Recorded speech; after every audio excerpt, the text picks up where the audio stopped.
Supporters of Wagner boss Yevgeny Prigozhin have paid their respects at the Wagner headquarters in St. Petersburg. The 62-year-old is presumed dead after a Russian jet crashed earlier this week, killing 10 people.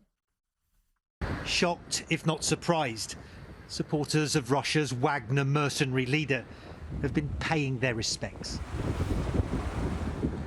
laying flowers and lighting candles at makeshift memorials across the country.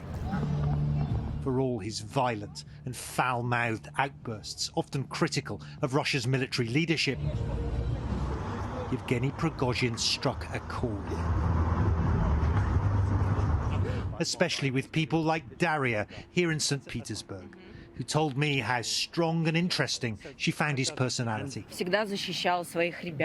He always stood up for his fighters, she said, in the special military operation, what Russia calls the conflict in Ukraine. Are you sad that he is gone?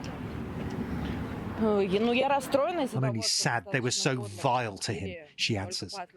It's a bitterness many Russians now share.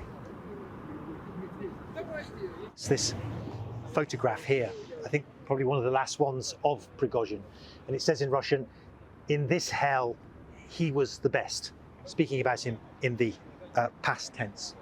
Some people have laid patches, Wagner mercenary group patches, from the side of their uniforms, because a lot of the people that are paying their respects here today are either members of Wagner or their families of members of Wagner. The organisation's known for its cruelty, and this hammer here, it's very heavy. Pick it up. It's got Wagner written on it. Look, it's become a potent symbol of just how ruthless Wagner was, because it was with a tool like this that they executed someone they regarded as a traitor, and they filmed it happening. Absolutely gruesome.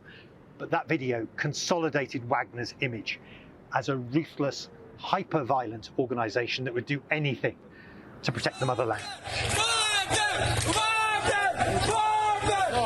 Even staged that dramatic uprising in June, marching troops towards Moscow in the biggest challenge to Kremlin authority for decades. Many Russians suspect Prigozhin's presumed death in this plane crash was cold-hearted revenge. But the Kremlin denies involvement. And few Russians dare say otherwise, at least publicly. Some of my closest friends are Wagner, says this man, who asked us to hide his identity at the memorial. They're just Russian people, he tells me, who thought they were doing the right thing. But I can't talk for Prigozhin, he adds. Who do you think is responsible for his death? Who killed him? No comment. No. These are dangerous times in Russia to throw allegations around.